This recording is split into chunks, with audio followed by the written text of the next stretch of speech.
The views and opinions expressed in this podcast are those of the individual guests.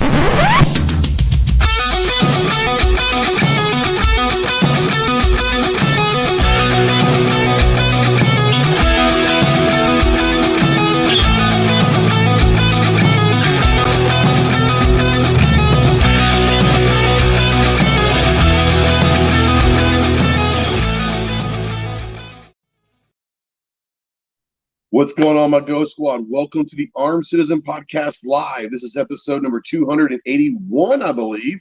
Today is Tuesday, February 28th, 2023, the last day of February.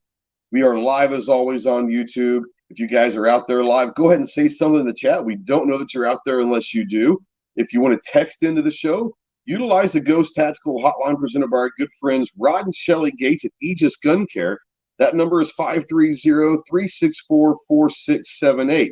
And go check out aegisguncare.com.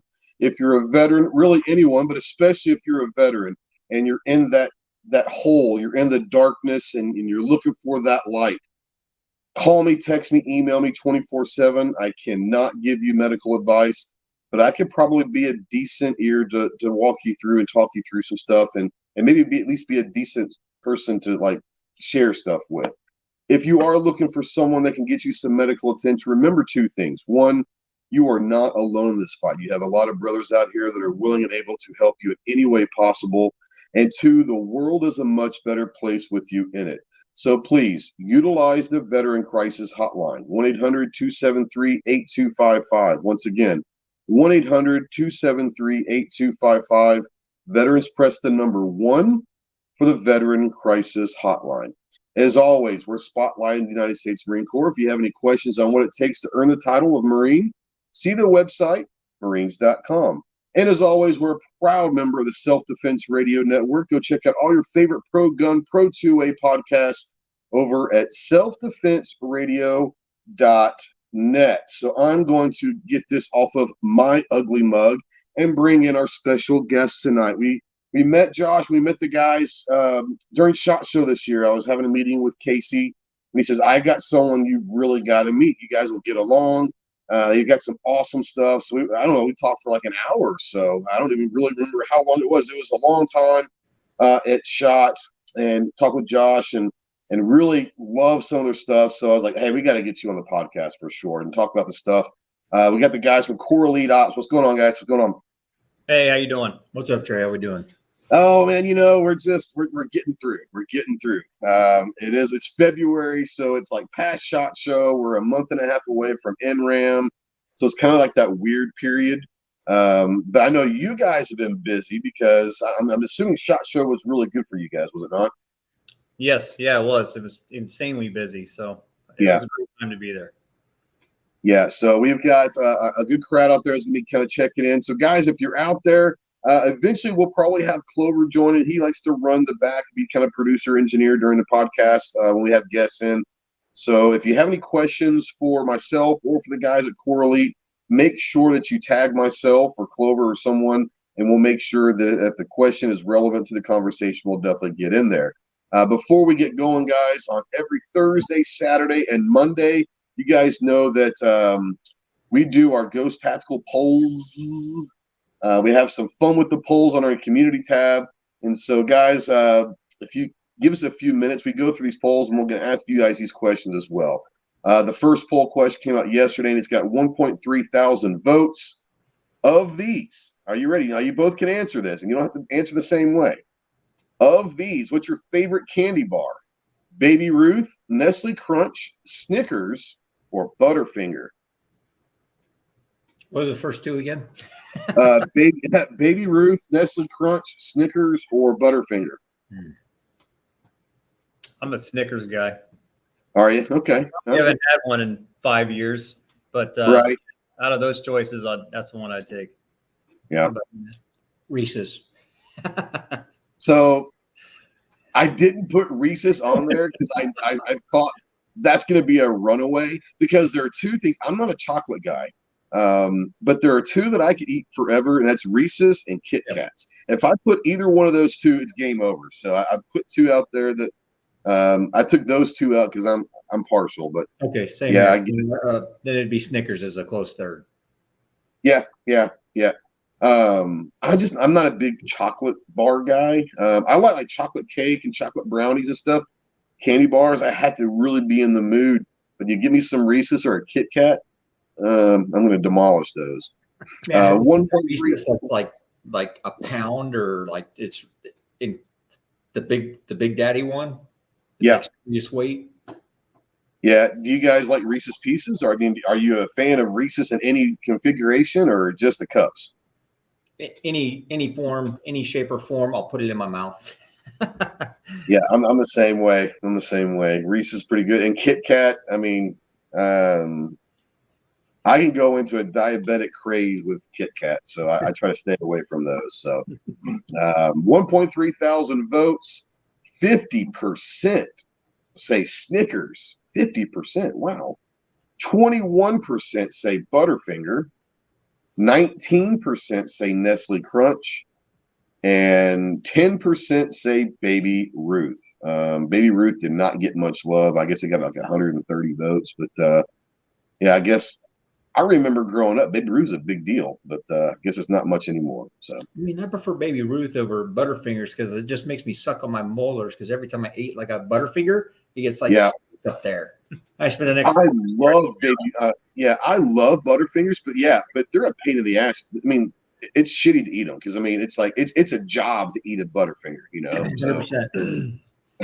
At least we got that situated. That's I feel like I've had a good day just because of that conversation. Hey, I tell you what, this is going to be about an hour and a half of life that you're never going to get back. I promise you. Look, I don't promise anybody on this podcast that it's going to be in any way good.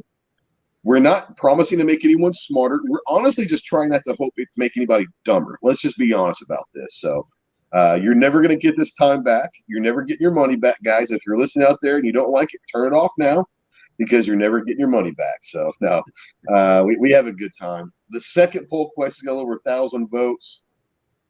I'm a car guy. 70 classic kind of sports cars, right? So of these four, which one would you choose?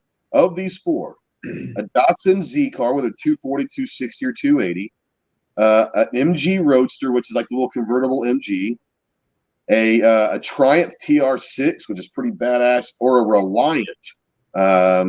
Reliants aren't very well known, but if you had to choose one of those, do you guys know any of those or care about any of those?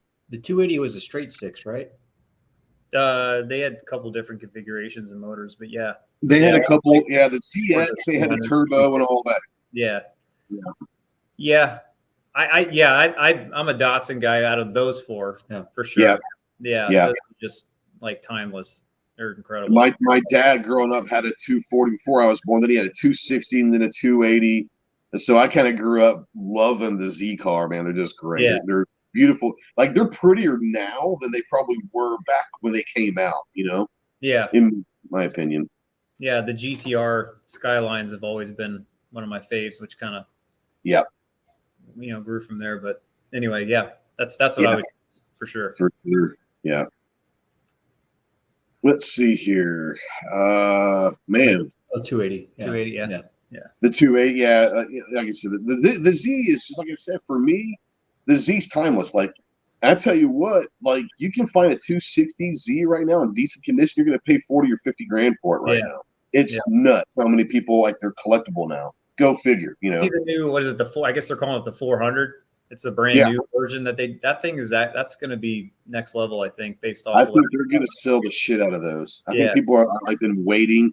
I like the 300, the 350, the 370 Z series. They're cool little cars. Mm-hmm. But going back retro, I think that this is going to change the game for Nissan. So yeah, I agree, 100%. 74% of the people of the 1,000 people that voted agree with this as well. The Z car.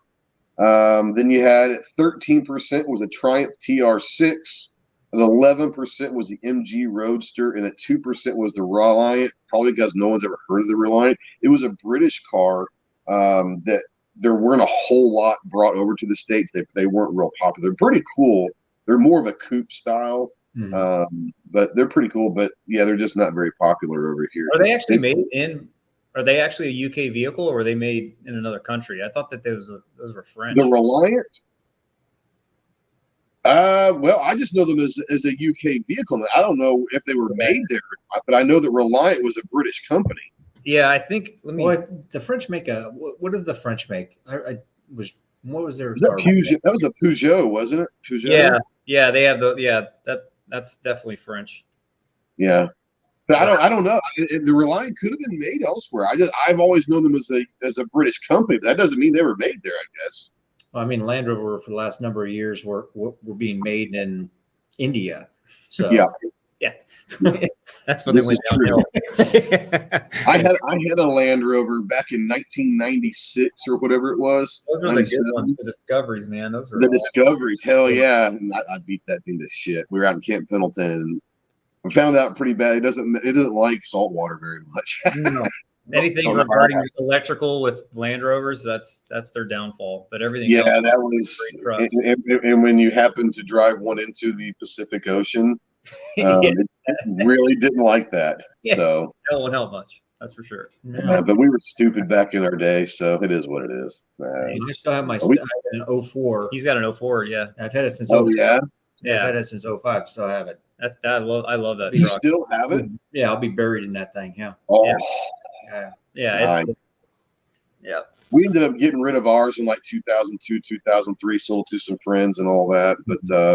We weren't driving it. I loved it, but my wife doesn't drive stick, and mine was a stick. Oh, and so you had this family car that she couldn't drive. So I was like, okay, let's go get something that, But I love that thing. I love them. I'm not a big Range Rover fan. I'm a big Land Rover fan. I don't know why. I just like the Land Rover design better than Range Rovers. I don't know. Yeah. Let's see here. Last one, kind of going up kind of your guys' area. Let's see. We'll go back here and say hello to everyone in the chat here in a second. But the last one's got 1.4 thousand votes. Favorite long-range caliber? 50 BMG, 338 Lapua, 300 Win Mag, 308 or other, because a lot of people are using some Wildcats now. So I'll start with you guys. Chris, Josh, which one, like, if you had like the one unlimited supply of it for the rest of your life, but you could only have one long range caliber, what would you go with? You go first, bud. I'll just say the 308. It's just the one I'm most familiar with, the most consistent. Ammo's always easy to come by. I struggle for that. And for me, I'm not a big distance shooter or marksman, so I just need like a general purpose round. Yeah, that I can use. You can hunt with it. You can hunt humans with it. Whatever you needed to do, you can do. What else do you besides humans with it? Yeah. Right. Well, I don't hunt animals, so Okay. Yeah, when people go hunting with guns for animals, it's called killing. This is true. It's not much competition there. No, they're not shooting back for sure. Maybe a bear, it could come after you. That might be the only competition you have is if you miss a bear and you're within 100 yards of him, you might want to get the hell out of there because he's coming after you. He will probably catch you. Yeah. For me, caliber wise, and I have a disclaimer because I have to be the one that builds it because a lot of people destroy this round. But our 300 PRC precision long range bolt action rifles that we build here, that is a laser beam of a setup that we designed. By far the best round out there through our rifle. I've seen a lot of bad rifles on the market that are supposed to shoot 300 PRC and it destroys the round just because they just don't do it right. But yeah, if I had to make a one gun for myself for everything across the board, 300 PRC all day. So I don't have any experience with the 300 PRC. Ballistically, what is that? It has the same knockdown power as a 338 at 1,500 yards, but it's a lot flatter because the drag coefficient of the actual projectile it's so much better than a 338. I got guys we build them a lot for hunters out in the Midwest, and they're dropping elk at 12, 13, 1,400 yards. So valley to valley shots. And they love them. So That's my go-to because I can literally drop anything with it. We do have a question going back to the Z car. G23 says, thoughts on the Z going electric? Like, I'm not a big electric car guy, but I will say this, like, the electric cars, if you're talking about speed and quickness, like, you can't beat an electric car. I mean, those things will fly. The only thing that I'd have a problem with is if one little electrical thing goes wrong in those cars, the whole car just like shuts down. Like you can't, roll start it. You can't do anything. It's just one thing goes bad, it goes bad. But as far as the electrical cars, as far as like the speed and quickness realm of things, I think they're pretty badass. I mean, I saw a 78 Chevy C10 that had been converted all electric. That thing was running about 1,000 horsepower and was going to rape anything that it took in a drag strip. It was nuts. So if you're talking about just pure power and quickness off the line, electric's great. I just don't trust them. And maybe I don't know. I just don't trust electric cars yet. I'm afraid that something's going to break down and one little fuse goes wrong and the whole thing is probably going to go bad. What do you guys think about the electric cars in general? Can we go first? You want to go? I'll go first because I'm not a car guy like this nut over here. They just break it down just like the same things when we were talking about, like, whenever you're looking at a new thing or a new problem set, you've got your known knowns, your known unknowns, and your unknown unknowns. And with the electric car, we just got a bunch of unknown unknowns. Like, we don't know.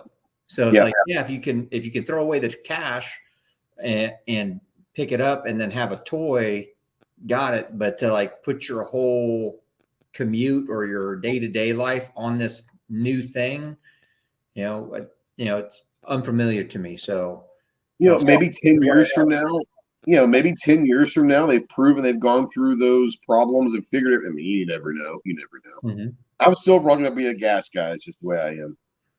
Yeah. I mean, when it comes to sports cars, like my take on it, I think that a lot of the manufacturers right now are ruining their true sports cars because, I mean, when you buy a supercar or a hypercar, they're going to these hybrids and all that, but hearing the motor and hearing the engine, especially when you modify it, that's like half, if not more than half of the exhilaration of them, and that's the only thing. Now, as far as performance is concerned, if you're just basing it off performance, then it's the right way to go.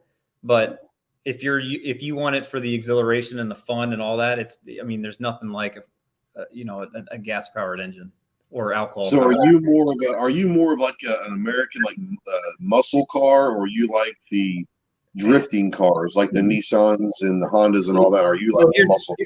Here's the thing with me. Like, I hate rice rockets. I like cars from all over the world. Wait a second. You had that Talon that had like a cajillion Let horsepower. me finish my story. in like 2005, it was like a Viper killer. Yeah. Well, it was a Hayabusa killer. But yeah, Hayabusa, man. I think it was 200, man. Yeah, it was I had like 1,100 horsepower, if I remember. It was an Eagle Talon TSI all-wheel drive, but I rehauled the entire car. But what I was getting at is I hate the cars that these guys dump, $40,000 into body kits and all this other stuff, and it still has a stock motor in it, and they sound terrible like a lawnmower. I like the sleeper, super fast. Like if you had pulled up next to one of my cars back then, you would have never known that it had 1,100 horsepower under the hood because I didn't put anything on the outside. It was nothing. Well, first of all, it's an Eagle Talon, so no one would guess that you would put 1,100 horsepower in that thing.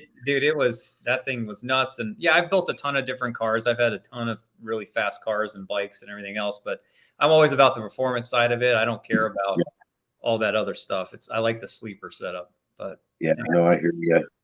But I hear you.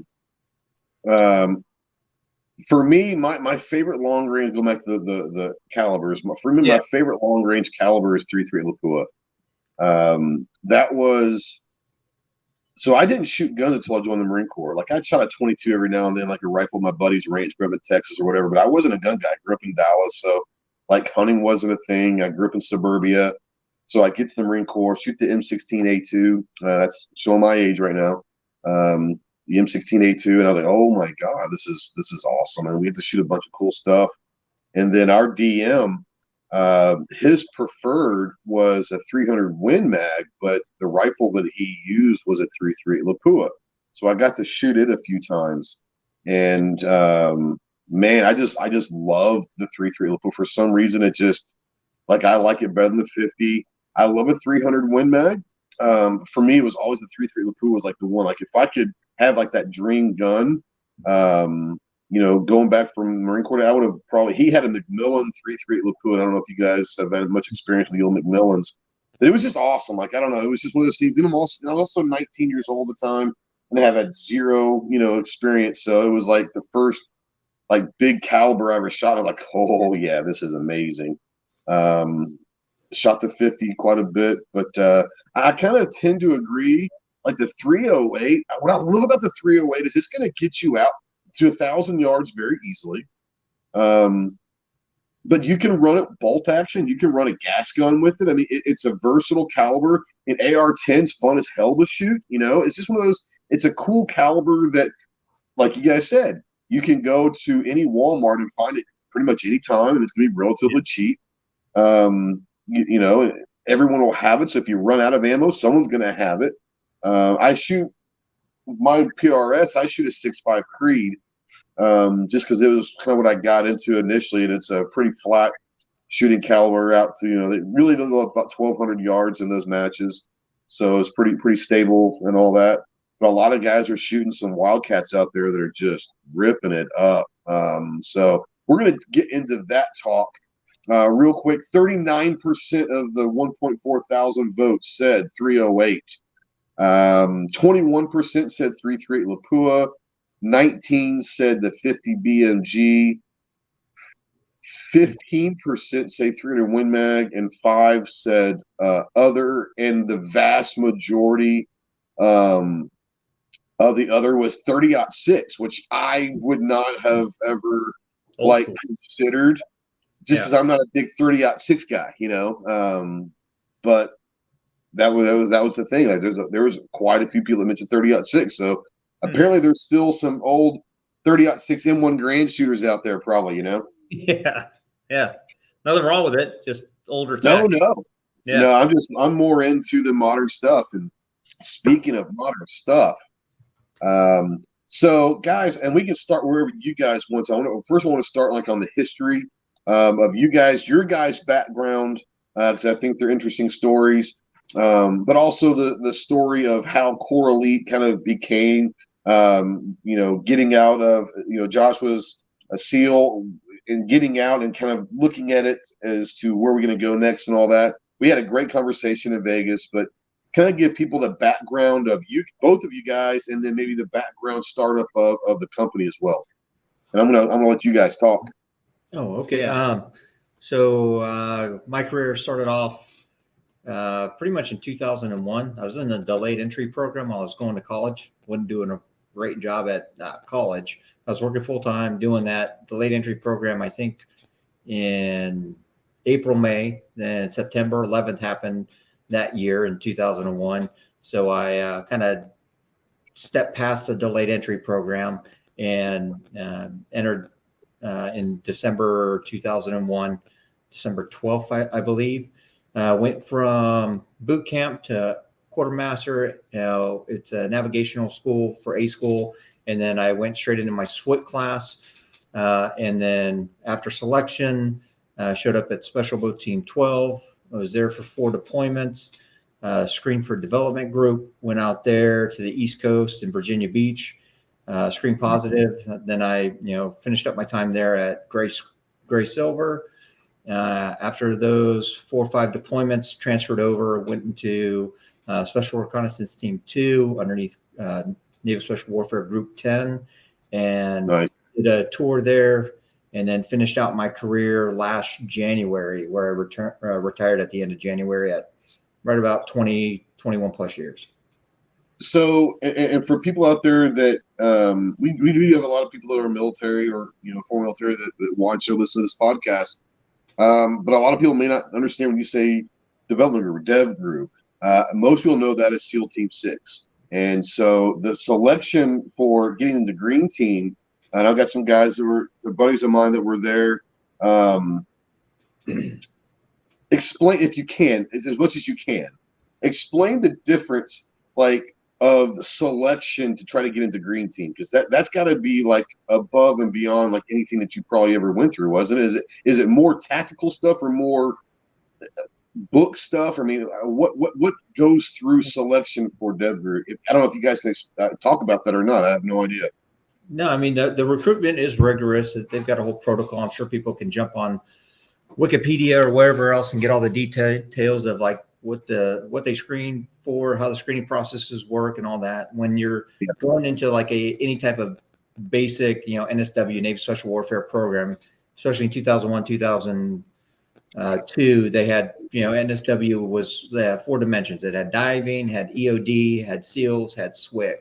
Then they made a transition to SEALs and SWICs for NSW, and then divers and EOD were more of like a auxiliary type of deal.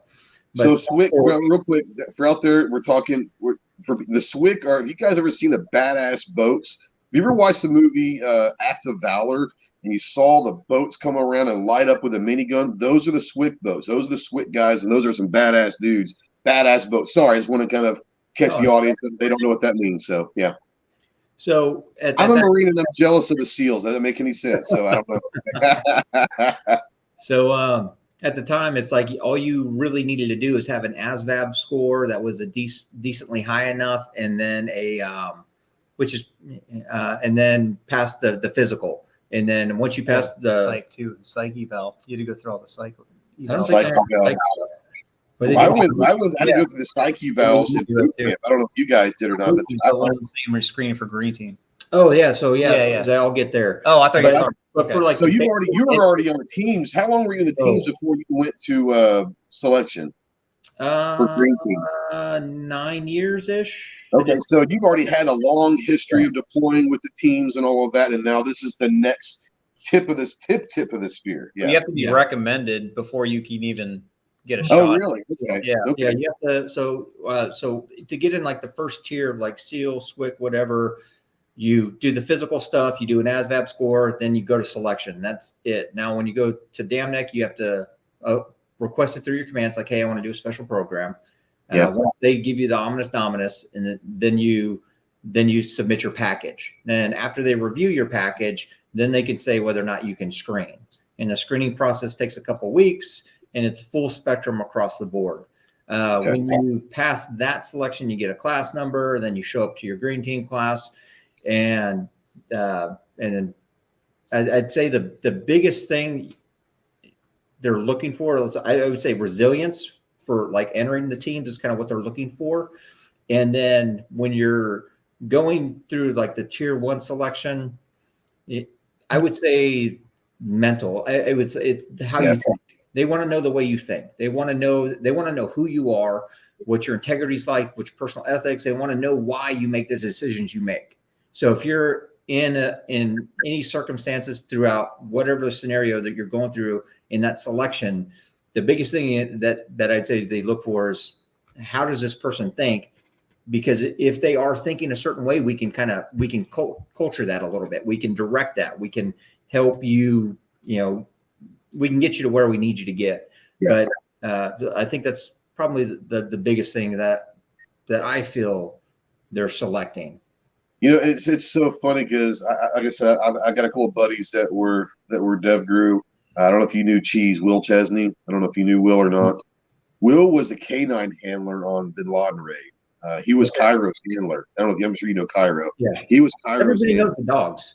Exactly. No one knows Will. This is cool because Will can walk around. Oh yeah, don't mess with that guy. Don't mess with her ball. Don't Yeah, like Will can walk around and no one knows. But when Cairo was alive, like Cairo was a superstar. So which is kind of a cool thing. But anyway, so I was talking to Will a couple of years ago about it, and he was basically saying like the same thing where you've proven yourself operation wise. You can operate. You've already been doing it. They know what you can do that. But it's the next level thinking of, because I guess DevGroup, your missions are even a little bit different than the regular teams to where it's more specialized and all that. You've got to be able to think through some stuff. He's like, they want to know that you can problem solve. And they said that weapons handling is like down on the list. It's like way down the list. Yeah, you got to be good with weapons, but you're not going to even get, nominated unless you're pretty good all around. But I thought it was more interesting. They're more interested in the mind than physicality or weapons handling at that point. So that's pretty awesome. I mean, it's just one of those things where you kind of have to be like the all around person.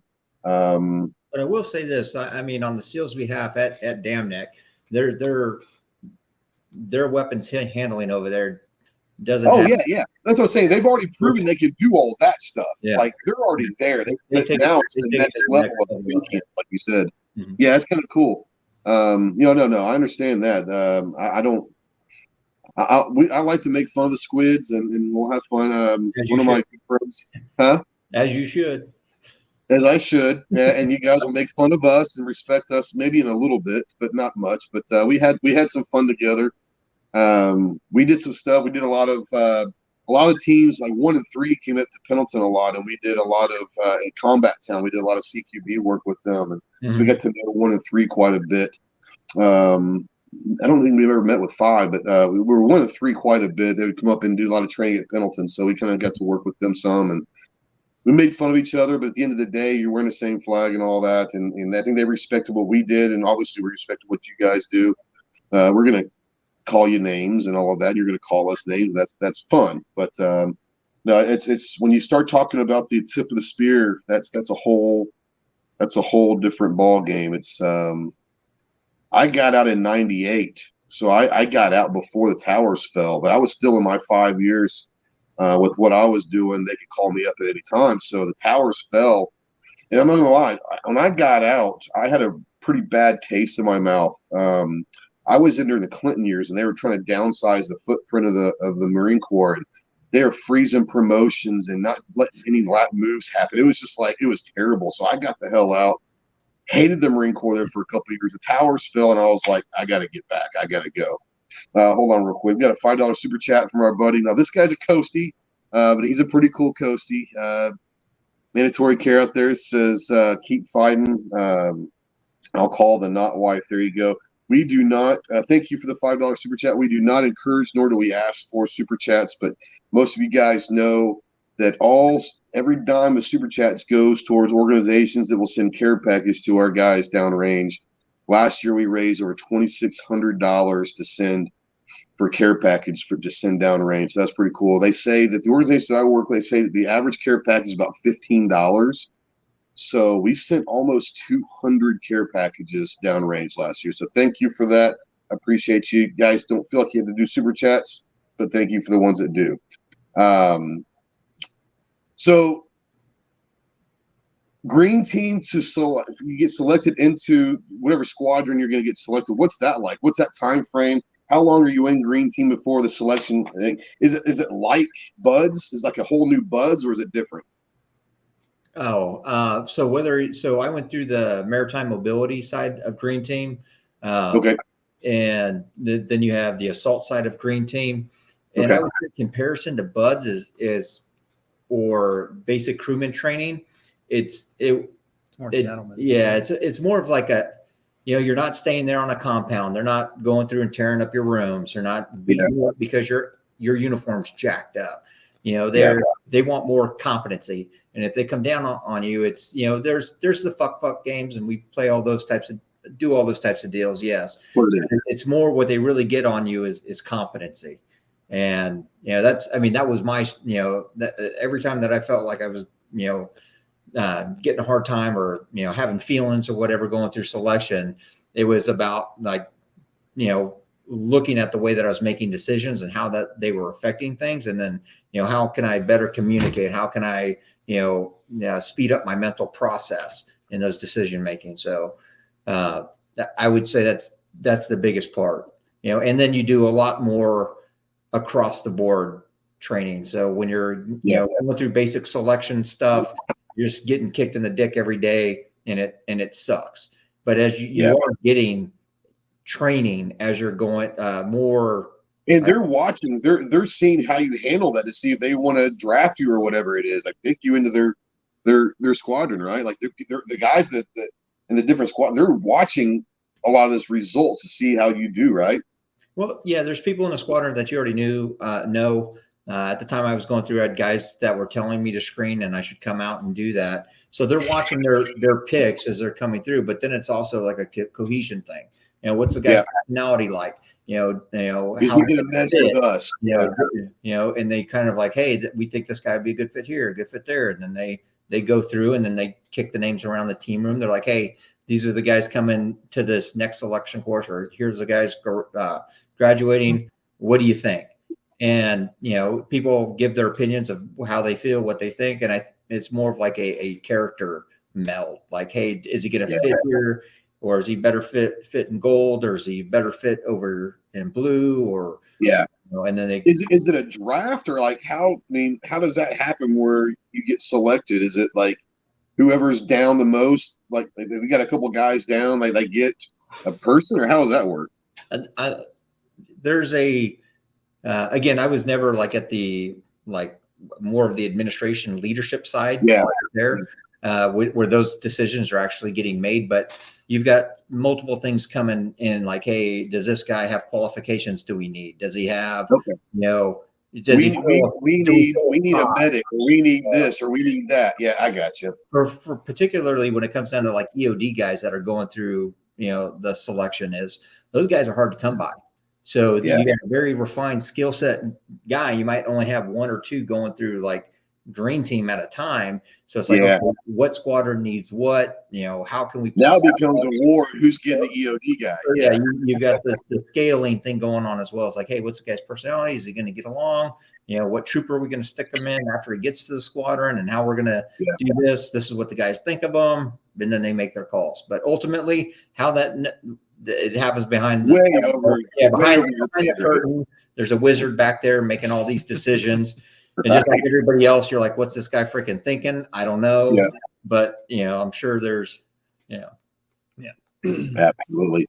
Angry Ranger out there says, use a Winchester M70 and 30-06 in Southeast Asia with some decent results. There you go. I was not knocking the 30-06. I don't see it. I don't see it anymore, When was this campaign in Southeast Asia? Was this like 1938, 9? He must be an older guy. I'm just going to say that. He remembers 68. I'm sure 68 was not a good year for him, probably. Yeah. Should be allowed. We're allowed to. He got some travel in. He's fine. He got to see new places. Right. Yeah. I spent some time. My wife's from Japan. I met her when I was stationed over in Okinawa. So, but I was not over in the Southeast Asia during the late 60s, early 70s. And if I had anything to choose, I wouldn't choose the M70 or the 30-06. But back then, that was probably pretty like high tech stuff back then, Absolutely. We'll see. All right. It's kind of cool. A lot of people probably don't understand the whole process of DevGru and all of that. And you hear about SEAL Team 6 and all this, but a lot of people don't understand. It's actually a massive unit. It's not like one little, fire team or something. It's a massive unit. You guys have different squadrons and troops down inside there. So people don't understand that. So thank you for talking a little bit about that, because I think a lot of people probably are like, oh, I didn't know about that. So, but yeah. So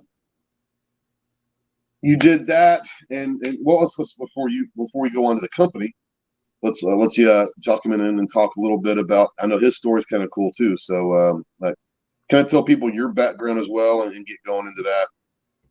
Yeah. So my name's Josh Marcus, like we talked about earlier. I'm owner of Core Lead Ops. But yeah, Christopher and I met actually back at Special Boat Team 12. So I enlisted in 2003, and essentially the same kind of scenario. Back then you had source ratings. There was 10 of them that you could choose from. I think they actually switched over to that right after you, because there was only 10. Anyway, there's only 10 jobs that you could pick to go into special programs back then. So I picked construction mechanic, which was one of the 10. So if you don't make it through selection, then you actually have a job to go back to instead of being an undesignated, seaman. So that is the word. No matter what branch you're in, guys, I tell those people all the time that are going to think about going in, do not go in with an open contract. Yeah. Because if what you think is going to happen to you maybe 3% of people actually get through whatever contract you have. The 97%, they are at the mercy of the Marine Corps, the Navy, the Army, Air Force, and they will put you wherever they need you. So yes, open contracts are not as sexy as they sound, by the way. So sorry about that. Yeah. So anyway, went through boot camp back at 2003. I'm not as good with dates as Chris is. I try to forget about that part of my life. But anyway, went through boot camp and then went to the A school for construction mechanic out in California. Got through that, and then I went back up to Great Lakes up at the boot camp, and they had it was called scruff detail, and essentially is where you stand by to wait to actually class up in California and Coronado. So I was up there, got my ass handed to me for about 3 months with the dive motivators, and it was helping. So what do y'all do when y'all are waiting for your class? Like, I mean, are you working out every day, I'm assuming, and getting safe, or what? Yeah, tons of working out. Lots of cleaning. Yeah, well, actually, not too much. Yeah. Did you scruff too? Oh yeah. Yeah, I didn't know. So scruffed up Try there. to keep the sand out of your working out, barracks. getting your ass kicked by the dive motivators, and then helping them Motivators. screening test for guys that were trying to get into special programs. So played that game for 4 months or so, and just got really strong again because I actually got out of shape in boot camp, which is funny. But I get it. Yeah, got back in really good shape, and then classed up. And started the selection process, made it through. And then actually got assigned to Special Boat Team 12, where I actually met Christopher. We've known each other for 20 years now, and was there for 7 years, I think, to when I actually transitioned from Special Boat Team 12 to SEAL Team 18. On the reserve side, and during that time did multiple deployments with SEAL Team 18 all over the world again, and got my degree. And sorry, That's all good. Yeah, got my degree. And second thing we wrote, by the way, just say it. What's that? It's a second thing we wrote. Yeah. So I love that. Yeah, so did all that, and then so I was mobilizing with SEAL Team 18 multiple times, and in between that, I was running contracts over in the Middle East. Did a lot of counterintelligence programs and other things that can't really talk about. And then, I understand. And then I was an intel guy, so yeah. Yeah, so just did a bunch of stuff there, and got into a lot more shitty situations as a contractor than I ever did at the teams, but. Yeah, so then went from, being the window licker, doing the ops side of those contracts, to then transitioning to the business development corporate side for a lot of the, a lot of the big government contracting companies, and did a ton of BD and, creating contracts, winning contracts, and, more like I said, the corporate level program management. Right. And then during that time, I saw a void in issues with actually getting a lot of equipment, firearms, whatever else we needed for those contracts. So I actually established Core Lead Operations, and we're funneling through a lot of the requirements for those contracts with the companies I was working with or for, to make sure that we could get, what we needed for those contracts to stand them up during the transition over to under our company under these contracts. So that's kind of where Core Elite actually started. And so we were focusing mainly on a lot of the government requirements. And then saw the writing on the wall. My life changed a little bit. I had my daughter, come into the world, and got into a pretty hairy situation in Africa. I was in Central African Republic, in Bangui, and got into some dicey situations, and came back and was driving up my street, up to the end of the street there in the cul-de-sac, and had kids running around and everything else. And I'm sitting there going, what the hell am I doing this for? So that's when we transitioned. I went into, head first into Core Lead Operations, created the consumer side of the house for the company, started doing a lot of weapons development. We still obviously work with the government, fulfilling contracts. We have government contracts through not only Core Lead Ops, but my other company that we do a lot of stuff with, some of the tiered teams, and then also SOCOM, obviously. So yeah, that's kind of what has happened in the last 20 years. And then when Christopher retired, I asked him if he would be so kind to come down and help me run this. And great. Here we are. Yeah. The ops manager for Core Elite Ops, and he's it's been awesome to have him back in my life again, because we weren't able to see each other for a while. So it's really good. Well, it's also nice to have someone that you've been through shit with, and you know them, you can trust them. Yeah. Because when you're talking about business, it's livelihoods at this point. Yeah. You're putting everything that you have into this, and if you fail, there's no turning back from that. But it's nice to have someone that you can is your partner in this, that you know what that person can do. You probably help each other in a lot of different ways. That your deficiencies, he's probably strong at. More importantly, you can trust the guy. So that's always, I think that's something that people forget is, when you've been through shit together, there's guys that I don't have to talk to some of my guys. Some guys I probably haven't talked to in 10 years, but I promise tomorrow, if I were to talk to them on the phone, it'd been like nothing had ever changed. It was just one of those things. It meshes, and you understand. You can look at someone and know what they're thinking. You can look at someone and like, yep, I got you, bro.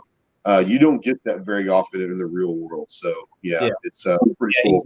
He's more family to me than family. So yeah, that's exactly right. That's exactly right. Now, when I met you guys, I met Josh, especially we talked for a while at SHOT, and we're going through the products. I'm going to share the screen. I'm on your website, so I'm going to go ahead. First of all, before I do anything, I'm going to go ahead and put their website out in the chat. It's CoreEliteOps.com. But I'm going to go ahead and share the screen. And what I'd like for you guys to do is talk about some of the different products that you're having, because I saw some amazing stuff, some innovative stuff, and I know it's not one of the best, the biggest things you guys are doing, but for me, it was one of the most innovative things. It was the trigger guard accessory for the art. For some reason, like for me, that's a game changer. I think that is unbelievable, and I've already talked to a bunch of guys that shoot like 3-gun or they shoot their PCCs competitively. And they're like, hell yeah. I wonder how long they're going to until they write a rule banning those. But like when you can go from reset every single time, that's one of the coolest things I saw. But like I said, I'm going to go ahead and share the screen of the website here. And what I want you guys to do is I'm going to keep scrolling and all that. But I would like for you guys to maybe talk about some of your products, and whatever you do, I'll kind of bring those up on screen, full screen. Yeah. So you're on like the custom gun tab. So we do what I do to break up the monotony for my team here is one week out of every month, as long as we don't have a big order to fill, I allow my guys to just, figure out what they want to make and just let them do it. So they come up with some pretty cool custom stuff like this one here, which actually that one I think is already sold. Wait, we got to take that off. Oh, this one's sold? Yeah, leave it on. We sold it. It's fine. We can make another one. Yeah. But, so yeah, these are some of our custom stuff. We do, kind of off the wall stuff. We do a lot of full breakdown systems. Pretty much anything you think of. We have some folding setups. We have some full carbon fiber and titanium rifles that are just, 3 pounds. We're running all carbon fiber and titanium, everything. But the biggest thing, we have our production line, and that's the Battle Series, which you're seeing right there. So these are our version of an entry line rifle. So, but the biggest takeaway from our stuff, everything is ours internally. All the designs, everything is ours. We do all of our own Cerakoting, which, by the way, we anodize everything first. So we don't take the shortcut. You need to have anodizing first before you Cerakote. I remember one of the first things that I noticed when I held one of the rifles there at SHOT was like the skeletonized handguard. Yeah. Like, it was unbelievable. Like it's so lightweight, but it's so durable. But it just had, I don't know. It was strange the way you guys kind of cut it's almost like you're telling people where to place their hands to get the maximized part of that hand guard. It was awesome. I love it. Sorry, I didn't mean to interrupt you, but that was one of the things that I remember right off the bat was the hand guard was amazing. Yeah, so that's the biggest thing that, we're down here in Florida as well, so it gets hotter than hell in the summer. Yeah. And the biggest thing was trying to get as much air to transfer to that barrel to cool it down as quick as possible. And that's where the design comes with our handguards. But this is our current generation. These are called the Battle Series rifles. We have them in 4 colors. They come in black Type 3 anodizing. They come in what we call a blue steel. They also come in a midnight bronze and then a tactical gray. So that's all of our current line right now. And the rifles are a 5.56. We have the pistol versions, depending on what happens with the whole ATF. I think you'll be fine. I think you'll be fine. So as well, but I'm just being tentative as what. I understand. We got the 5.56 and 300 blackout versions as well. The biggest thing that we're, starting to tell people is we're transitioning to our generation 2 of the Battle Series. We have all new handguard designs, multiple lengths. We're going to start coming out with a lot more of the wild calibers because the ammo is actually available now. And then the biggest takeaway with our Battle Series is all of our triggers are nickel Teflon coated, and then we actually handstone and polish every single one of them in-house to 3.5 pounds. And they're absolutely incredible. The other thing with our Gen 2 is all of our Generation 2 that we're about to release is going to be coming with that trigger stop that you saw at the show. Oh. So we have a pre-op and post-op adjustment in the trigger. So our triggers literally feel like a drop-in, but you're not paying, $250, $300 for a really nice drop-in trigger. And it gives you the ability to adjust it the way you want it. So they're incredible. So that's the biggest takeaway with our stuff. Always lifetime warranty on everything that we make. We are a high-end manufacturer. We don't mess around. These things kept Christopher and I alive for the last 2 decades. So that's how we look at these. We're not trying to race to the bottom on price just to get a gun that is not going to actually work when you really need it. So that's the biggest thing we focus on is quality. And really that's all we think about. Our quality control plan that we run through here is insane. People tell me that I'm OCD the way we do things, but I want to make sure that's a good thing. Perfect the way before it goes out. Yeah, no, I'd rather be OCD than just trying to get shit out there, Yeah. So that's our Battle Series line. Like I said, we're having the Generation 2 will be out very, very soon. We're actually cutting our new handguards right now. Nice. And we'll be launching that. But all the Gen 2s will have that trigger stop that you're talking about in them. So you want to talk about that real quick? Just touch on it so people kind of know what you're talking about. There's one on that lower in there. I'll have Christopher grab one of our prototypes because we haven't even launched them yet. But this is kind of the. Are you allowed to talk? I know you're allowed to. But Yeah. So yeah, definitely allowed to talk about it now. It's patented, and we're working with our team to finalize development to go into mass production. So. And this one's not even, as you can see, this one's not even screwed or bolted in, but yeah, this was one of the coolest things that I saw at SHOT Show all week long. This was awesome. Yeah. So essentially what this does is there's 2 things. So you can see how it's curved. What it's great about is you can just throw your finger in here and just run it up the contour of the trigger guard.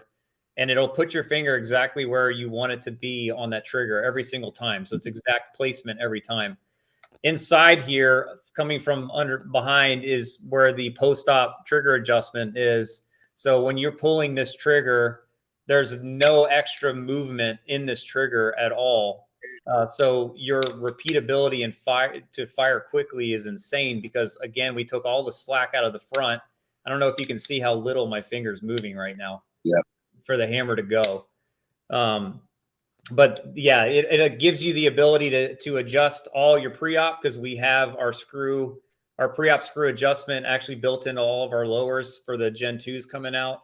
And then also the post-op is inside this this trigger guard here. So that's what this is going to be doing. We're also launching a billet line called the Operative, and that's actually going to be built into our billets. So it'll really? Yeah, it'll come in the billets as well. Wow. So that's the huge value add to our firearms that nobody else is going to have. We're the only ones that are going to be launching these as a built firearm from our facility. Yeah, I love it. I love it that you can, for people that like to shoot from reset, which I'm one of those guys. I like shooting really light triggers. I'm used to them. I'm comfortable with them.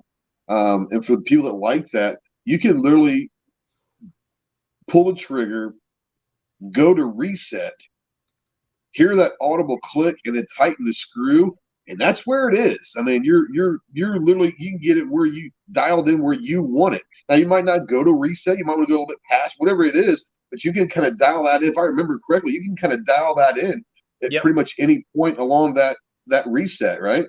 Yeah, so you can actually dial. Again, we're going to adjust them to where they're going to be like perfect coming from the factory. But all you got to do is, I don't know if you can see it on the video, but you have an area inside here. You can get an Allen wrench inside to adjust the pre-op to however much travel you want in the trigger before the hammer drops.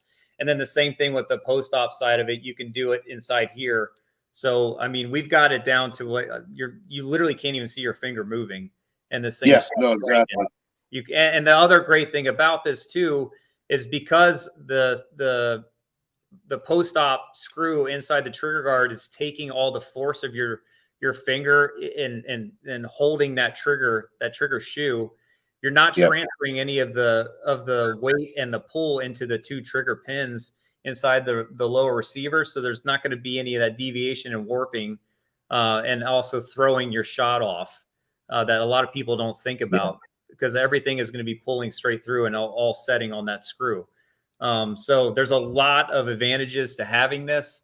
Again, we're not going to be changing or raising our prices because we're throwing that in. It comes with the gun. So it's a huge value add to the client. Has an additional safety feature in it as well. Yeah. So go into that. Yeah. So, and that's the other thing too. So, with a quick 2-second adjustment on that post-op screw, you can actually tighten that screw all the way down to where you can't even pull the trigger.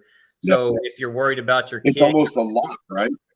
Yeah, it turns into a safety lock, essentially what it does. So, if you have your gun under your bed or whatever, because you don't have a safe, but you're worried about your kids being able to get access to it, you can set that thing so that the trigger will not move even with the safety off, to where for a fact there's no way that anything's ever going to happen where, something, the worst thing that could possibly happen where something happens to your children. So it's kind of a multi-scenario fix. And the best part about it is, these things are under $50 if you buy them by themselves, if you want to modify your gun.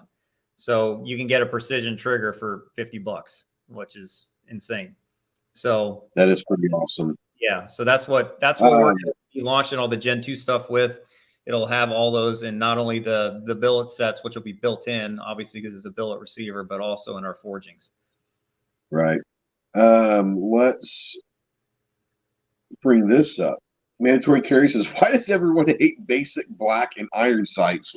I don't think anyone hates basic black rifle and iron sights. I just think that, I don't know what you guys thought of this. My opinion is everyone's got the black rifle out there. It's people that if you can add that extra value of a Cerakote, especially if it's a custom Cerakote, and add that to the value of what you're bringing, that's just a cool thing. I rattle can a lot of my stuff. I know that sounds crazy, but I'm an old rattle can guy. Back in the day, we rattle canned everything. One, it was cheap. It was easy. We could touch it up. But, it was just one of those things where even if I had a black rifle, it's going to be, it's going to have some, it's not going to be, my battle rifle here is it's just rattle can. And I rattle can a lot of stuff. I don't know why. I just do. Let me stop sharing this for a second, and we'll go back to that in a second. As far as iron sights, I mean, Having flip up sights is wonderful. But let's just be honest, guys. Why not utilize technology? I think everyone should be trained in iron sights. I think everyone should probably start out with irons, understand iron sights, whether flip up or fixed. I mean, I learned on the A2 front post. That shit was god ugly, but it worked. But why not utilize technology? I mean, if you can get a dot or some kind of an optic that's going to help you be more accurate. I mean, especially if you're going to go with a battle rifle, I mean, and you get that Red Dawn scenario, not that's never going to happen or whatever, but you get in a Red Dawn scenario, like at that point, if I had to go to iron, something's gone wrong. I mean, let's be honest. That's just me. What do you guys think about? Huh? I was going to say it's the electric car discussion we were having earlier. It's like these have now been around multiple decades. They have been proven now. Yeah. We've destroyed them. We beat them up, sent them back, revisions.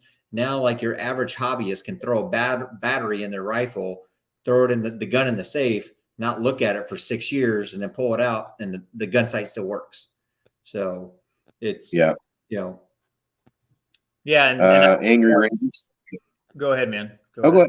No, go ahead, bro. Go ahead. That was the other thing I was going to talk about in regards to coding. So we're actually on all our new Gen 2 stuff that's coming out, we're actually getting away from Cerakote. We actually have a new coating that we are going to be using to actually coat all of our guns, all of our firearms, all of our models, that is far superior to Cerakote. And there's also variations within that coating where we're going to have to where when the gun actually gets wet or your hands are sweaty, it actually makes the rifle tacky. So you're not with your hands slipping or any of that. And then on top of that, we have another variant of the coating that we're going to be putting on the inside of all of our weapon systems that actually makes it extremely slick. So the carriers and everything else are going to be moving a lot freer. A lot of the moving parts internally are going to be moving a lot freer over the long term. And it's going to make for even a farther superior firearm, for our clients. So there's a lot of new things coming out with our Generation 2 Battle Series, the new operative line. And then we haven't even started talking about our new bolt action rifles that are coming out as well that I've been developing. So I was going to wait for that because just saying, one of the most beautiful rifles I have ever seen anywhere. You guys designed, built, and have in your arsenal. We'll get to the 50 because I know that's something that you probably do want to talk about. But yeah, let's jump into some of the other stuff. I'm gonna go ahead and share the screen again. I don't want to jump to some of the bolt. If you guys aren't ready, we got time to do whatever you want. So let me get back over here. Somebody, I think Marcus was asking about our stock on the CEO Battle Series 15 rifle. Yeah, I'm going to bring that up here on the screen. The CEO, or is it one of those? Let's see here. He says he really digs. I guess the stock on. What stock is that? So is that a proprietary stock that you guys have on your CEO? Well, it depends on which one. So for the rifles, we are running Fab Defense, Israeli-made stocks. We have our 224 Valkyrie, which we actually haven't even listed on our website. But that is I've shot that 1,500 yards. It's an insane rifle. We designed that barrel from scratch. Took us 2 years to get it right, and it's a tack driver. But we're gonna we build those custom for a lot of clients already right now, but we haven't listed them on the website as a full product line just because of not having the time to get all the orders out. But these are also available. They're 24-inch 224 Valkyrie. Independent reviewer actually, without even telling us, bought one of our barrels, our 224 Valkyrie barrels, and put them up against Wilson Combat and like 5 other the large high-end type manufacturers. And he called me about 3 or 4 weeks later after he purchased it, and he said, "I don't know what you guys did with this barrel, but whatever you did, keep doing it." He said, when I went and tested all these 224 Valkyrie barrels and guns from all the different manufacturers, He said, you guys were your rifle, your 224 Valkyrie was pinholing at 500 yards, literally. And he said the second best rifle I had out there was a Wilson Combat, and they were shooting 3-inch groups. Wow. So wow.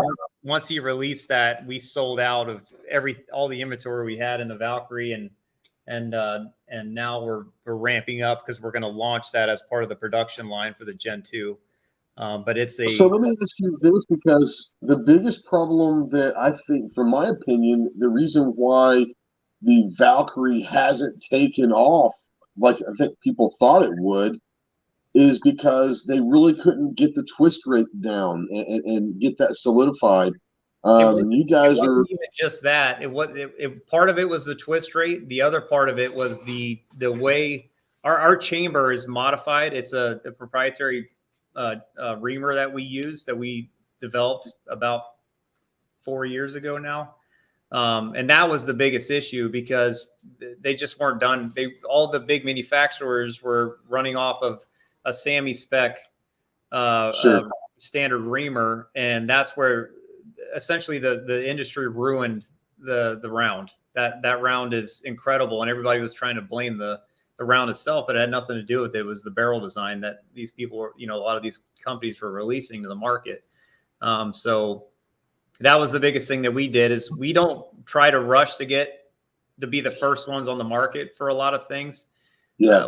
This whole OCD thing comes back into play. We make sure that everything is the best it possibly can be before it gets released to the market, and it shows. I mean, ask anybody that has had us build any precision bolt action rifles, and they all say that, that they're the best, and, but it takes time to do it, and it takes time to do it right. G23 says, is the 224 Valkyrie still eating the brass? What was your experience with that?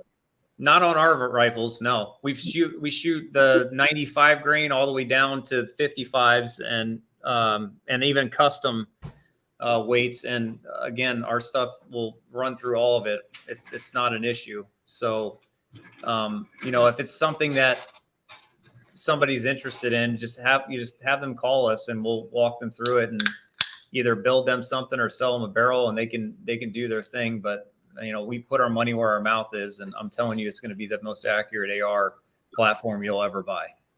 All right. So Marcus out there says, I'm purchasing right now. There's a discount code. If you can wait to the weekend, Marcus, save your money for a little bit longer. I'm going to go ahead and put it out there.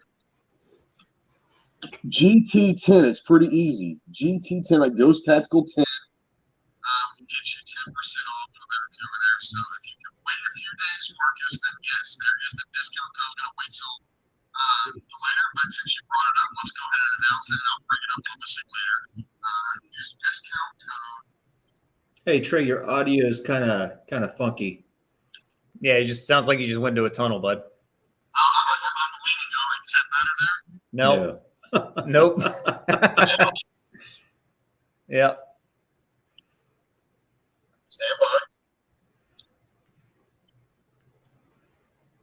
Is that better? Sounds the same.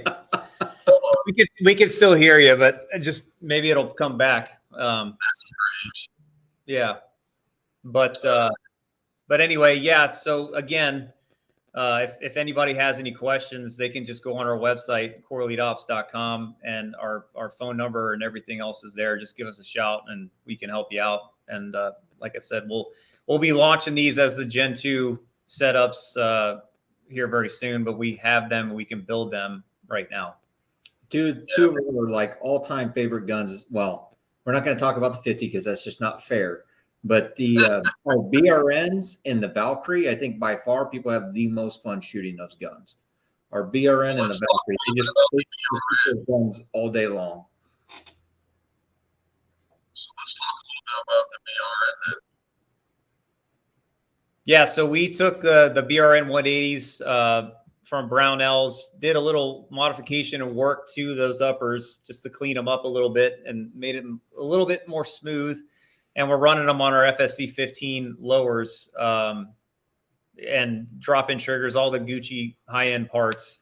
But yeah, everybody loves them. They're piston driven, so they're really easy to transition back and forth suppressed, unsuppressed. But that's one that everybody loves. So yeah, and we're modifying a lot of our pricing here very soon and launching some with our new Gen 2s and really setting up some really good stuff for this year when it comes to our new models. All right, I'm trying to work on this. Can you guys hear me at all now? Yeah, we can hear you. You sound great. Did you hit it with okay? I have no idea. I have no idea. I'm not very smart, so. Well, you're rocking and rolling now. But yeah, like I said, we have our full production lines, that are all out there. But we also have our custom shop. So if there's any calibers that anybody's looking for, any kind of scenario, that's also part of our. Well, I'm going to bring up. I started this. G23 was asking on bolt action. Now we're talking bolt. I don't want to move into bolt too quickly, but the bolt wanted to know where was it? Go under the shop. Are you going to do a six arc? What's 6 that? arc the bolt. Say it one more time, man. 6 arc in a bolt gun. Are you guys thinking about doing a 6 arc? Yep. So the great thing about our new bolt guns that are coming out is they're going to have a multi-cal barrel change scenario. We're not dealing with barrel nuts or any of that type of stuff. It's a proprietary setup in our actions where you can literally do a barrel swap in less than 30 seconds. You're not going to need any tooling but an Allen wrench. And it sets every single time. So what we're going to be doing is making it to where the rifle itself can be offered in, a single caliber, but we're also going to be offering it in a multi-cal. So bolt face change out's extremely fast. And then also, like I said, the barrel swaps can be done within 30 seconds and you're not going to need any type of crazy tooling. You hand tighten it down and then run our proprietary tab through, and it sets the tenon headspace every single time. So that's what we're launching. We got our brand new chassis, which you saw the prototype at SHOT Show. Well, I haven't showed anybody that yet, but we're having our brand new chassis coming out. It's got ARCA, M-lock, pick rail segments. You can attach the handguard. The chassis, it's a 14.5-inch handguard, and then folding chassis. It's got all LOP adjustment, cheek riser adjustment. It's got a wedge for a bag if you want it, or a pick rail segment you can bolt to the back of the stock so you can run a monopod. But the biggest thing is with the data that we're running, we're going to be even with our fluted M24 contours, we're sub 10, 9 pounds with how we're doing it. And it's a full aluminum chassis. So we've been designing that and doing a lot of R&D and T&E for the last 18 months on that. And we're getting ready to bring that to market as well. So 2023 is going to be a huge transition for our company. We'll have all of our own internal parts for everything that we have. And really, revolutionizing a lot of the firearm industry with innovation. So that's the biggest thing. G23 is asking, is the 6mm arc going to be in a 22 or 24 inch? We're going to have multiple variants as far as barrel length, and again, if there's something in our production line that you want to change or modify, just call us directly and we can actually build it to your spec. So whatever caliber you want, whatever barrel length you want, twist rates, if I can talk, anything you guys are looking for, we can do that. We do all of our barrel work in-house, and that's how we have our quarter MOA guarantees with over-the-counter match ammunition, and we stand by it. Everything is tested for accuracy before it leaves our facility, and you always have us for peace of mind in regards to our warranties. So we put, again, like I've said before, we put our money where our mouth is, and we really go above and beyond for our quality, and we really focus on that and harp on that. Yeah, Marcus asked about the PCCs on the website. It says not available. Is that because you haven't released them out yet? Because I saw a couple at SHOT. I don't know if they just haven't been released to the public yet or what. So we have some we have our AR 45. So we have some side charging 45 ACP PCCs. They take Glock magazines, last round holdback, all that good stuff. And then we're also doing them in a 10 millimeter. Those are our two PCCs right now. Our barrels are 416R stainless that we do in house. And everybody that has purchased these things call and say, I don't know what you did again, but the accuracy on these things is insane. Took the girlfriend out shooting. Was shooting a custom leopard print 45 I had done. Loved it. Just got done building her own 10 mil. Yeah. She can't wait. Yeah. So let's be honest. The leopard print was yours, wasn't it? Let's be honest. That sounds like something that you'd rock, man. I'm just saying. Check me out on OnlyFans at. Exactly. Yeah. But yeah, the 10 mils are great, and we run a proprietary active buffer system in them too. So everybody was always worried about the larger calibers and a PCC kicking too much, and these things are smooth as butter. So yeah, that's another setup. Marcus wants to know: is there an AK platform in the future, possibly?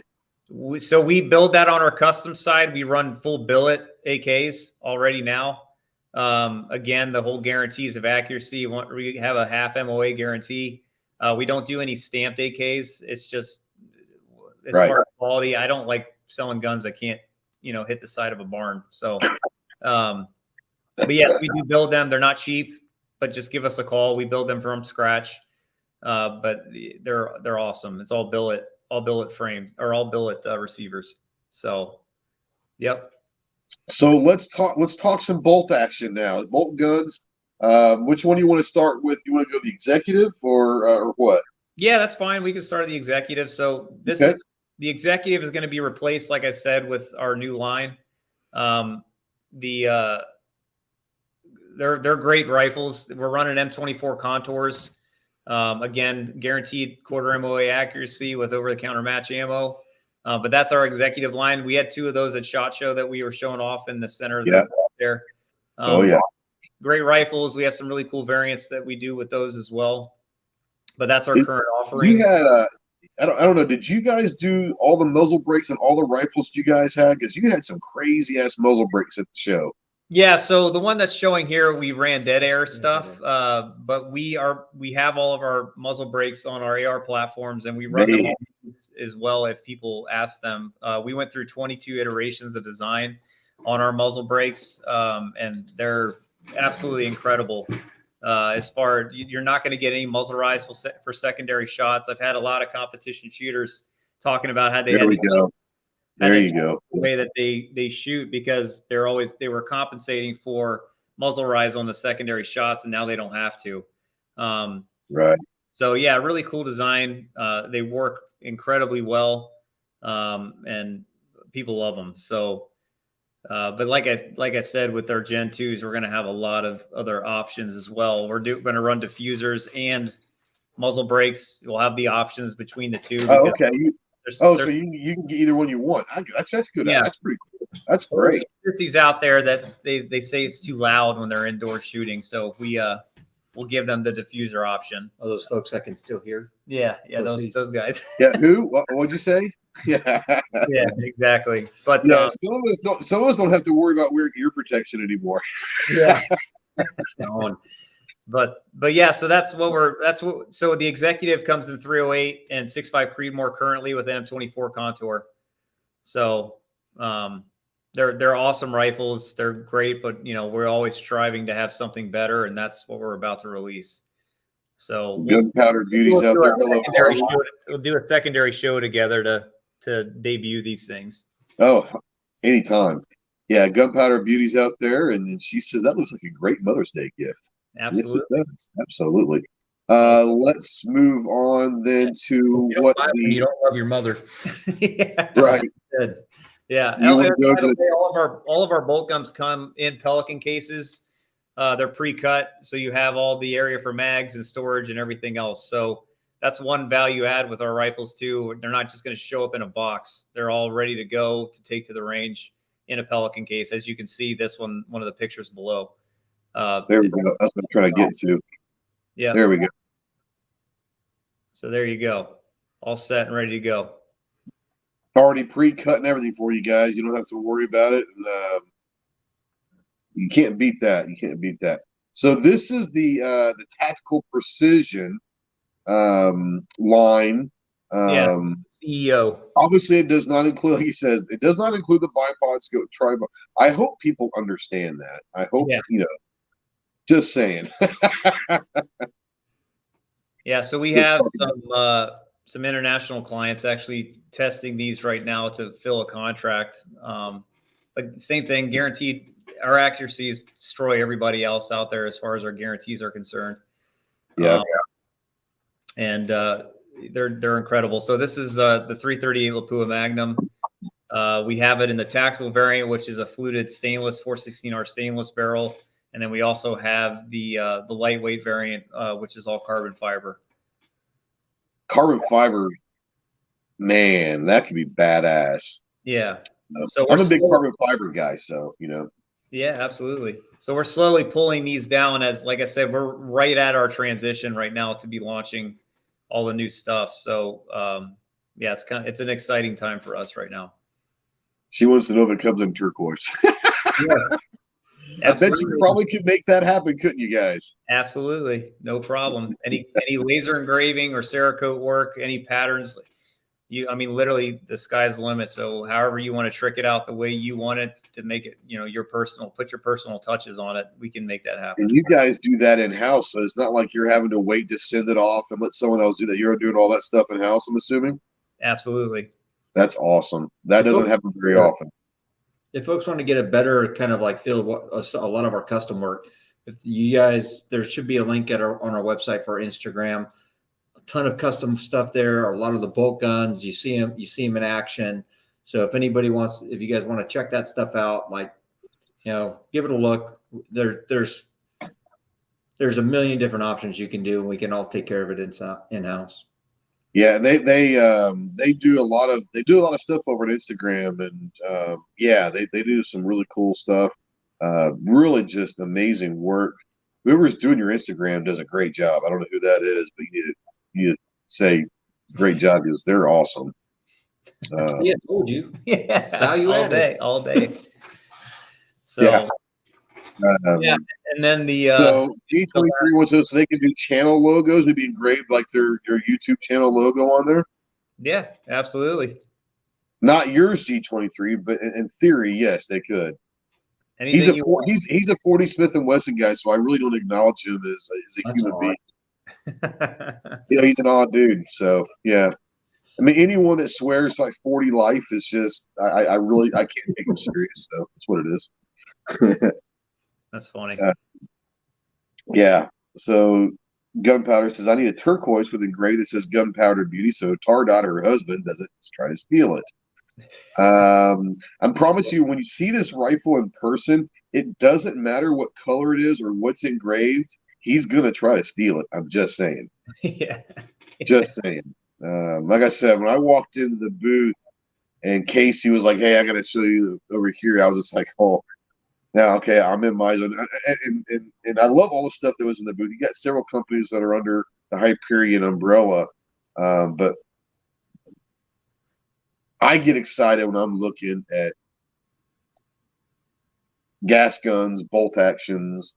I love running them. So, and especially when someone's got innovative ideas.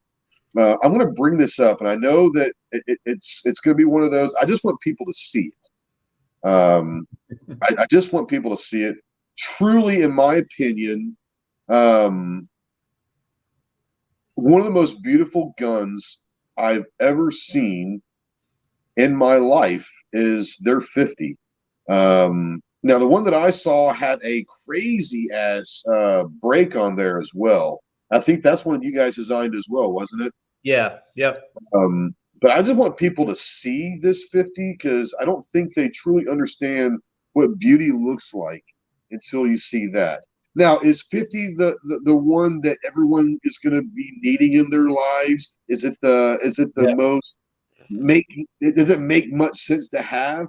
But if you want to have the best rifle maybe on earth, that's one of them right there, guys.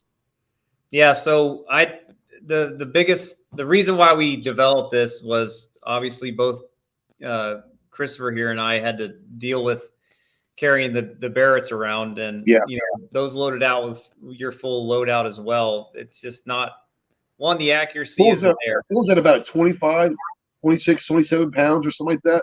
No, they're more than that. It all depends on which version you get, obviously, but we developed this. This has a 31-inch barrel. I worked with Monty over at Proof, and we designed this barrel about 5-6 years ago.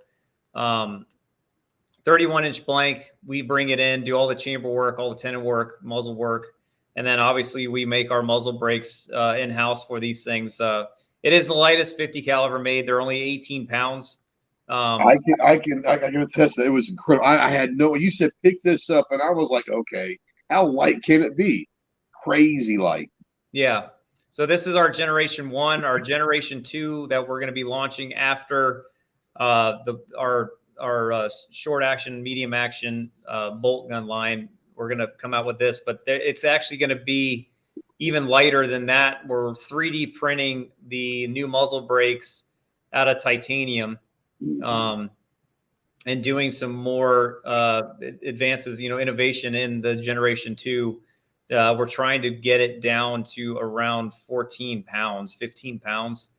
Really? Yeah. And everybody's like, oh my gosh, I'll never shoot a 50 cal that weighs that light. These things are so easy to shoot. We got Instagram videos of women behind this thing just cranking. It's super, super fun. The recoil feels like a very slow push shotgun is what it feels like. Really? Interesting.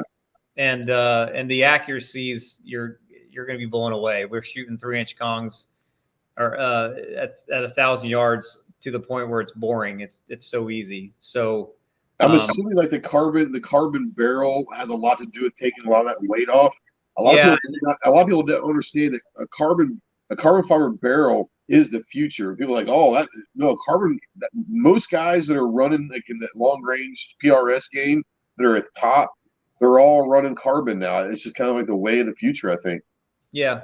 Well, and the best part about it is you're getting rid of all the weight, which is the farthest away from your body. True. So it makes the whole rifle feel completely different, and it's so much easier to maneuver because the heavy parts are close to your body. So it's it's awesome. So, but yeah, that's our elitist. Again, quarter MOA guarantee, and again, I always say quarter MOA guarantee. All of our guns pinhole before they leave the factory. We just have to save 1/4-inch MOA because people that buy these guns that don't know how to shoot will try to blame it on the firearm. And I'm telling them, look, it's not the gun. I'm telling you, it's not. So we've had to prove it the hard way a couple times with some people by taking them out there or even shooting it on a live video to them so they could see it striking paper. So I also want to bring this up. Just because, well, it can pinhole, but just because someone says quarter MOA doesn't mean that you're going to be able to get a quarter MOA. Let's just be honest. So don't call them and say, I was getting a 3-inch, this, that, and the other. Well, a lot of it comes down to the shooter as well. So the rifle is capable of a lot of things. Depends on what you're capable of. And I'm not trying to talk down to anybody, but I talk to a lot of people, and they,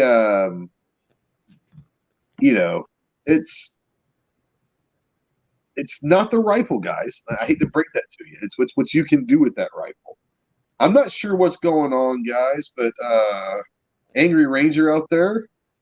So I don't know what happened, but talk to you soon, bro. Hope everything works out okay. I don't know if someone said what's wrong? something or not. Anyways, all right. I don't know. See you, buddy. Hope you come back. I don't know. Anyways, so what it is.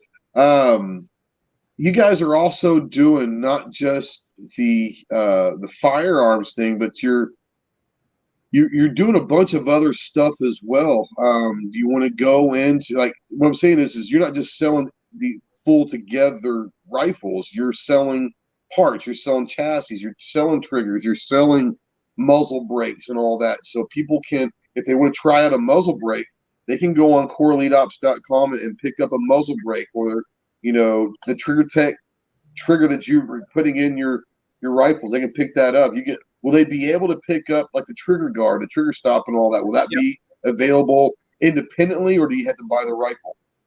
So we're going to launch it first with our rifles, and then we'll obviously have them to buy it, as a separate item as well. Yep, absolutely. Absolutely. And the same thing with all of our parts and accessories. And if there's something that you guys, that anybody sees that they're interested in and can't find it on our site, just like I said, you can shoot us an email or give us a call, and we'll take care of you. I'm going to put this out there again. If you can wait till the weekend, discount code GT10. That's going to get you guys 10% off. That's going to be live this weekend. So our buddy John over there at he's currently our good buddy. I don't know if he's going to be our good buddy for long, but no, he's over at True Shot Gun Club. Great friend of the channel, great friend of personally. Guys, go check out True Shot Gun Club if you have any ammo needs. They do a great job over there. But John's out there in the chat. Yeah, GT10 will get you 10% off. Do you guys have? What's that, El? I need some 224 Valkyrie, John. Can you hook it up? What'd you say? Oh, for John out there. I guarantee he probably could. Yeah. Hit me up offline. Need some Valk. Matter of fact, when we get offline tonight, when we get off live, I'll bring him into the chat. You guys can talk. How about that? Sounds like a plan. Yeah, John. John's a great one. Yeah, I love you too. Yes. No, he's a great dude. Yeah, he was with Faxon. He's been with Faxon. He's with True Shot right now. He said almost impossible, but he said almost. He said almost. He likes the word. So if anyone can pull some Valkyrie out of their ass, it's John. Sweet. So, do we have any stuff else that we really want to touch on the live? As far as on the website, I can definitely bring up. If there's something that I forgot to bring up, let me know real quick, and we can pull that up and let you talk about that real quick. No, I mean, I think we pretty much covered everything. The biggest thing is just keeping an eye out, and we'll be throwing a lot of stuff up on Instagram as far as when we launch all the new product line this year as well. So, again, anything you guys need, we're here for you. We'll take care of you. I pinned the website. It's coreeliteops.com. I pinned it up there. I will have in the description of this and over on the podcast side in the description all the links that you guys are needing. Once again, I'll also put in the description GT10 gets you 10% off over on the website starting this weekend, and I'll put that over here and in the podcast side of things as well. If you guys are listening to the podcast, by the way, thanks for everyone that's watching this live. Appreciate you guys. We're an hour and a half into it. We're getting ready to kind of start sweeping the floor and all of that. But I appreciate you guys start asking the questions, because this is what I like doing live is able to ask these companies direct questions. And sometimes, and these guys, I know them, you can get a hold of them if you need to, but a lot of companies, you had to jump through hoops to actually talk to someone. So get these companies on, being able to ask live questions and all that is great. So I want to thank them for coming on live. If you're watching this in replay or listening to some podcast form, go visit the website if you need anything. Chris, Josh, is there a specific email if they do have questions that they can probably utilize, or would you rather them call you, or what? Yeah, info at coreeliteops.com. All right, I'll put this in there you go. Info at coreeliteops.com is an email. I'm sure you can utilize the website to get to that contact. But if you're too lazy to go to the website, then go ahead and type in info at coreeliteops.com and all that. I want to give you guys a few minutes to kind of talk about anything else that you want to talk about product-wise. Also, where they can find you, YouTube, Instagram, and all that. I'm going to start putting out the links out in the chat while you're doing that as well. But yeah, go ahead and close up on any thoughts that you guys want to get out there before we close up shop here. What you got, Chris? So anything of our newer stuff or any toys that we're building now, or a lot of the custom stuff, especially if we're going to be at a gun show or what's going on in the world. I use Instagram for the majority of our social media. So at Core Elite Ops, you can find all our stuff there and what's going on. You can contact us directly through that channel as well if you're not an email person. We started doing gun shows again. So we got one coming up on Orlando, I believe the third weekend of March. So you can look for us out there as well. If you want to play with any of the guns, we'll be out there having a good time. And then please, hit us up. If you get a weird idea and you want to get a little sideways, give us the opportunity to impress you. Absolutely. I mean, that's where a lot of it comes down to is you don't know what you don't know. And you might be at home thinking about, well, wouldn't it be cool if I could put this on my rifle? And you literally might be the first person ever to think of that. Well, guys, they might have the capabilities to making that a reality. So I love that. Yeah, talk to them. And if you got any ideas that you want to put to your rifle, go for it, Yeah, funny story about when I'd been here for about 6 weeks, and I'm one of those guys. I just don't like the no. Like, what? Don't say no. Yeah. There's a way. You're either lazy or you're afraid of breaking some sort of law. You got some ethics, moral stuff going on. I get it. Some people just like the word no. But a kid called and he's like having a conversation with his buddy about whether or not they can cut an optic into a slide. And, we're having a discussion back and forth like, hey, there's not enough metal. If you do too much, you're going to compromise this. And then you got to, and his friend's like, see, look, I told you they can't do it. I was like, wait a second. I didn't say I couldn't do it. I didn't say we can't do it. I can take that and put a laser on it and put it on the moon if you write the check. Like, we'll do it. We'll get her done. So, just giving you an idea that it might not be the greatest idea, but we can do it. It's your gun. If you can write the check, I can do it. By the way, sign this waiver, please. Oh, yeah. There's we're good. Yeah. Yep. So, absolutely. That's awesome. Well, Chris, Josh, like I said, thanks for coming on. We're going to get you guys back on the next month or two when the launch happens with some of the new products for sure. I'd actually love to get both of you guys individually or together on the Jarhead podcast, and that's where we talk military stuff. If you guys are, we'll talk about that offline. That's a separate podcast that I think actually the whole Hyperion family's involved with. They're going to do some sponsorships and do some ads on that podcast, but it's a military base. It's going to be kind of pretty cool. Anyways, thanks for coming on, guys. Now, Mandatory Carry says I ran out of ethics in 2015. Well, you're late to the party, man. I think we all ran out long before that. Those coasties, man, you got to worry about them sometimes. But no, thanks for coming on. And like I said, we'll have you on in a month or two. Are y'all going to be at NRAM this year? Don't know yet. We're still working, figuring that out. So, yeah, we'll let you know. Well, if you're there, I'll be there. Whether or not you have a booth, if you just go up there to hang out, let me know. We're going to have at our place, we're going to have like a little cookout Saturday night. So if you're there, I'd love to have you guys go over Saturday night and hang out a little bit and do some fellowship and all that jazz. So, yeah. But yeah, we're going to be there. So if you guys are there, obviously I'll come. We'll do some stuff there with you guys. If some people just go there to hang out, and if you're there hanging out, we'll definitely hook up in that as well. But yeah, thanks guys for coming on so much. Guys, if you're out there and you're still live with this and you made an hour and a half, God bless you, but you're not getting your money back. It's just the way it is.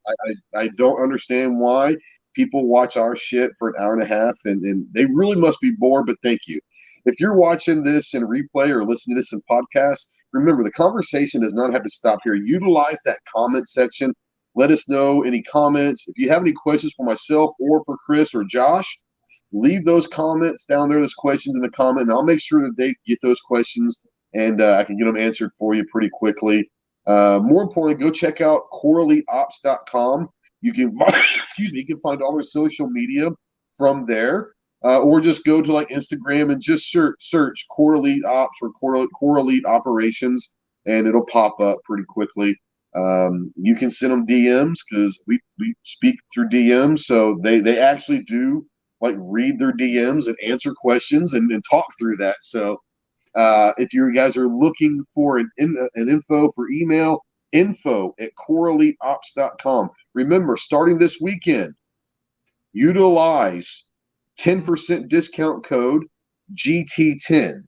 GT10 will get you guys 10% off. So I want to thank you guys for doing that for the audience. I really appreciate that and all that. Because guys, get out there, be more proficient with your firearms. Make sure you keep in touch of what's going on politically, both federal, state, local.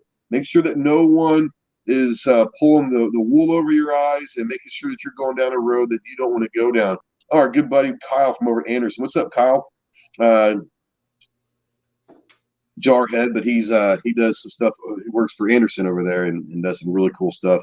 Yeah, Kyle's out there as well. Simplify, brother. But yeah, make sure that you guys are keeping up with all the politics, especially. I know that you guys are keeping up with the pistol brace bullshit. I really think you're going to be fine, but we still got a little bit of time. So let me ask you. Well, we'll talk about this offline because it might not be public. We'll talk about this offline, but off air. But yeah.